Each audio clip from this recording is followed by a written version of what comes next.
apakah ini blending oplosan, kita tidak mau berargumentasi. Pertamina sendiri untuk di Pertamina Baterai Mega kapan akan ada gantinya, Pak? Gini, nomor satu kan di bulan Maret ini akan banyak rapat umum pemegang saham. Jadi tentu pergantian nanti komisaris direksi kita sejalankan dengan rapatan tahunan. Ya, kita juga harus menjaga konsistensi dari tentu perusahaan itu masing-masing. Ya, karena masing-masing perusahaan itu juga kan banyak mendapatkan penugasan.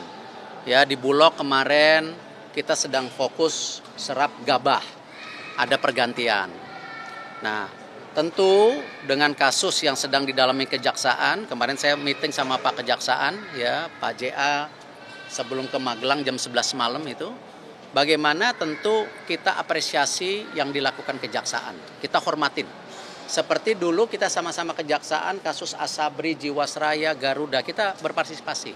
Yang penting, kalau sama dulu juga yang Garuda, jangan sampai nanti ada kasus yang sama, akhirnya Garudanya bangkrut, tidak bisa terbang. Nah, kalau teman-teman ingat dulu, kalau sampai restrukturisasi itu gagal, ya jangan bicara tiket turun hari ini, jumlah pesawatnya tidak ada.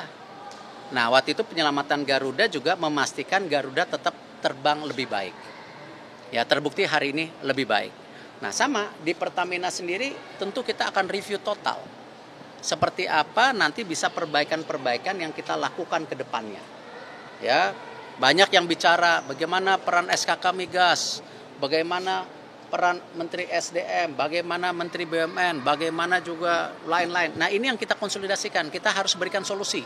Seperti yang Pak Presiden selalu bilang, antara menteri ini berkomunikasi. Dan insya Allah saya sama Pak Bahlil bisa kasih solusi ini. Ya, dan kita sama-sama petakan mana yang kita bisa lebih efisiensikan. Ya, ini ada holding, ada subholding. Seperti apa kita review. Ya, apakah ini mungkin ada 1-2 perusahaan yang harus dimergerkan supaya nanti antara kilang dan Patra Niaga tidak ada exchange penjualan, ya kita review, nggak apa-apa. Ini kan bagian dari improvisasi. Tetapi kalau kita lihat kondisi Pertamina keuangannya dulu dan sekarang itu jauh lebih baik, pelayanannya lebih baik. Nah, apakah ada kasus-kasus? Saya rasa sama. ASDP juga ada kasus. Ya, tapi jangan sampai persepsinya bahwa ketika ada oknum, ada individu, akhirnya seluruh korporasinya itu dibilang tidak baik. Kita harus jaga loh. Karena banyak sekali penugasan yang dilakukan tentu pemerintah kepada BUMN yang selama ini improvisasinya luar biasa. Nah, ini yang kita jaga. Oke, Pak, sudah ada koordinasi Pak dengan Pak Bahlil Pak untuk yang katanya untuk memaksimalkan hasil minyak mentah di dalam negeri. Akan ada pelarangan ekspor. Nanti kan kemarin sama Pak Bahlil itu sama Bu Menkyu, mungkin teman-teman media pernah ingat kita sudah mulai rapat RUPTL yang listrik. Ya, waktu itu ingat kan? Nah, sekarang kan kita juga Kementerian BUMN mengusulkan juga rencana untuk minyak dan gas. Karena supaya seperti listrik juga.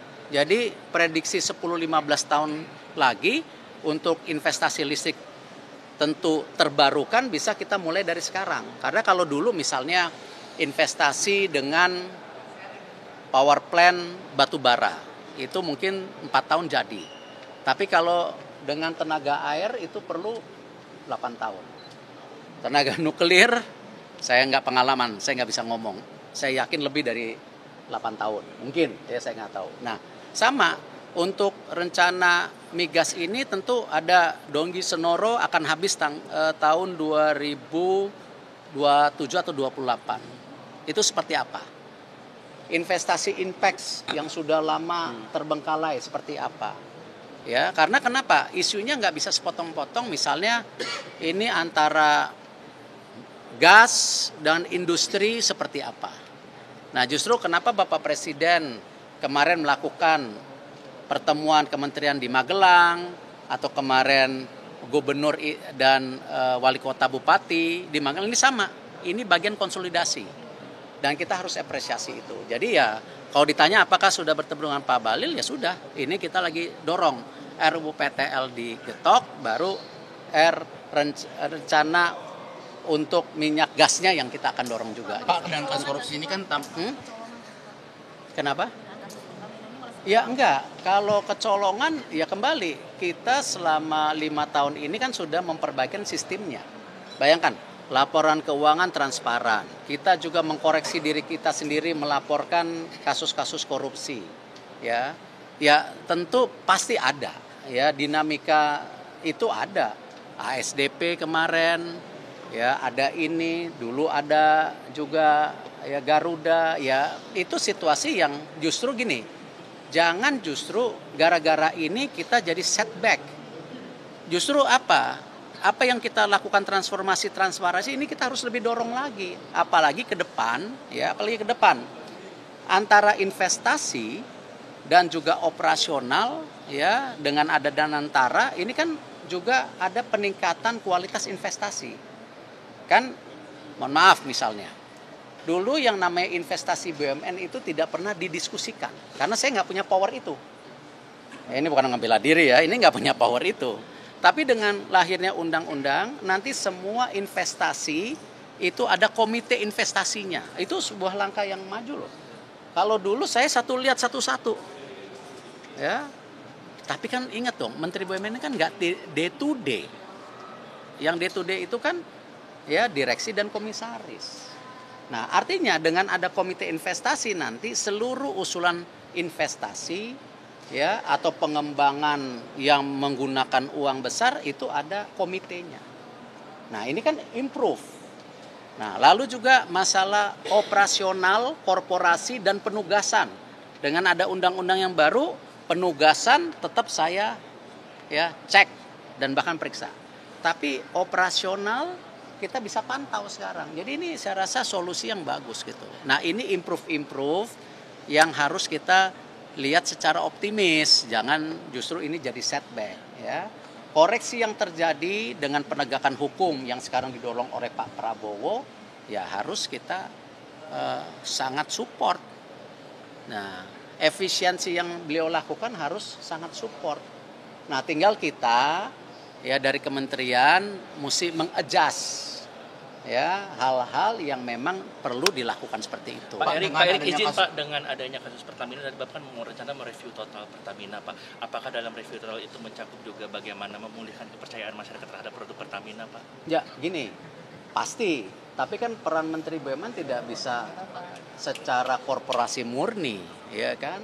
Ya saya sudah lihat bagaimana kemarin saya dan Pak Jaksa Agung, ya silakan Pak Jaksa Agung ditanya, saya rapat jam 11 malam, mengenai isu ya, apakah ini blending oplosan, kita tidak mau berargumentasi, betul nggak? Tetapi kalau itu ada oplosan di titik tertentu, ya kita tadi sudah dilakukan penindakan, ini kan dari Bea Cukai kita, dari Kejaksaan sedang menggali itu.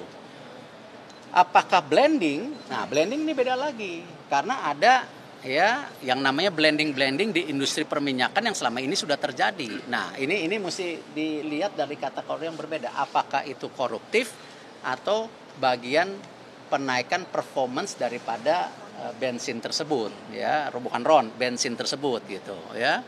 Kemarin saya ngelihat salah satu YouTube anak-anak muda mencoba bensin BP Vivo Pertamina Shell yang diisi 7 liter ya, 7 liter. Kok jadi Batak nih, 7 liter. 7 liter ya. Lalu dilihat performance-nya. Oh, BP sekian kilometer, Pertamina sekian kilometer. Nah, itu saya rasa bagus. Karena itu bagian dari introspeksi dari masyarakat ya. Kenapa dari 4 percobaan ya, ada yang nomor 4, ada yang nomor 3, ya, ada yang nomor 2, ya itu kita bagian dari competitiveness. Nah, apakah campurannya lebih bagus? Saya nggak tahu, saya bukan ahlinya. Ya, tapi saya rasa dengan era keterbukaan ini, ya interaksi yang terjadi sangat positif karena ya ini market yang free. Ya, sama pom bensin itu juga kita harus jaga.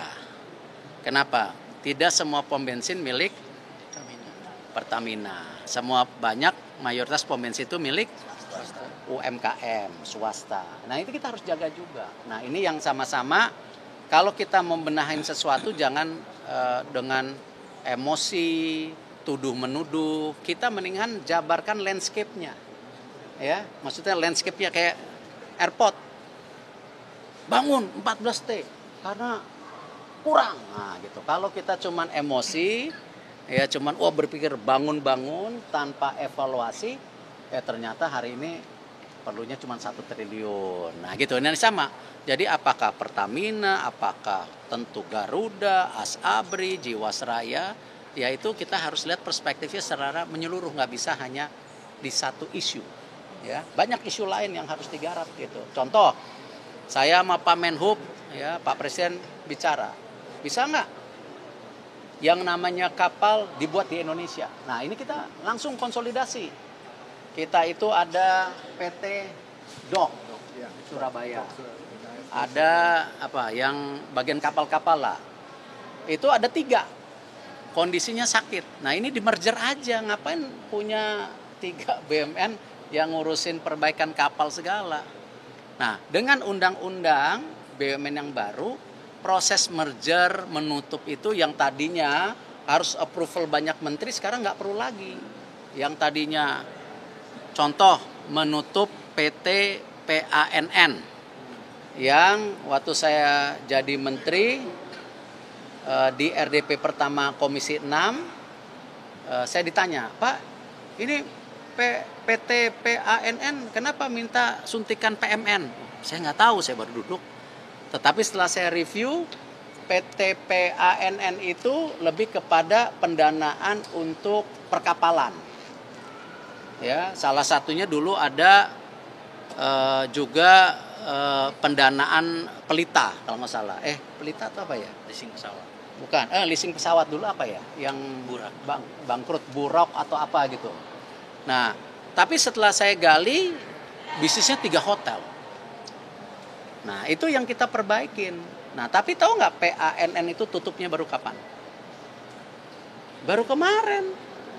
Ke periode kedua saya baru barang ini jadi juga kesini baru saya teken. Prosesnya panjang sekali nutup. Nah dengan undang-undang BUMN ini sekarang kita bisa menutup lebih cepat. Ya merger, Pelindo, ASDP, ya apa semua bisa lebih cepat. Nah ini hal-hal yang saya rasa positif, yang kita bisa kerjakan sama-sama.